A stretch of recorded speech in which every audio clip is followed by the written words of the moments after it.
స్వచ్ఛాంధ్ర స్వర్ణాంధ్ర కార్యక్రమంలో పాల్గొన్న ఎమ్మెల్యే అశోక్ రెడ్డి ప్రకాశం జిల్లా గిద్దెలూరు మున్సిపల్ కార్యాలయం ఆవరణలో శనివారం జరిగిన స్వచ్ఛాంధ్ర స్వర్ణాంధ్ర కార్యక్రమంలో ఎమ్మెల్యే అశోక్ రెడ్డి ముఖ్య అతిథిగా పాల్గొన్నారు. వర్షాకాలంలో పాటించవలసిన పరిశుభ్రతను వివరిస్తూ తమ పరిసరాలను పరిశుభ్రంగా ఉంచుకుంటామని ప్రజాప్రతినిధులు అధికారుల చేత ఎమ్మెల్యే అశోక్ రెడ్డి ప్రమాణం చేయించారు. వ్యక్తిగత పరిశుభ్రతతో పాటు పరిసరాలు పరిశుభ్రంగా ఉంటేనే ఆరోగ్యంగా ఉంటామని ఎమ్మెల్యే అశోక్ రెడ్డి అన్నారు.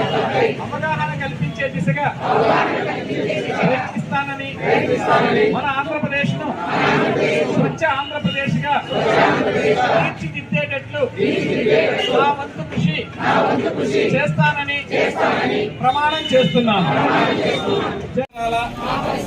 పరిశుభ్రత కొరకు ప్రతిరోజు కొంత సమయం కేటాయిస్తానని నా వంతు కృషిగా స్వచ్ఛత కార్యక్రమాల కొరకు శ్రమదానం చేసి పరిశుభ్ర ఆంధ్రప్రదేశ్ సాధించే సంకల్పానికి కట్టుబడి ఉంటానని ఈరోజు పరిశుభ్రత గురించి నేను వేసిన ఈ ముందడుగు ఆంధ్రప్రదేశ్ రాష్ట్రాన్ని శుభ్రపరచడంలో సహాయం చేస్తుందని నమ్ముతూ ఈ రోజు నుండి నా తోటి వారికి కూడా వర్షాకాలంలో కలిగే అనారోగ్య సమస్యలు తగు జాగ్రత్తలపై అవగాహన కల్పించే దిశగా ప్రయత్నిస్తానని మన ఆంధ్రప్రదేశ్ ను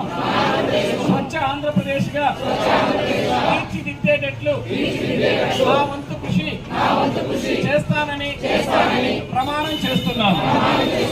జై హింద్.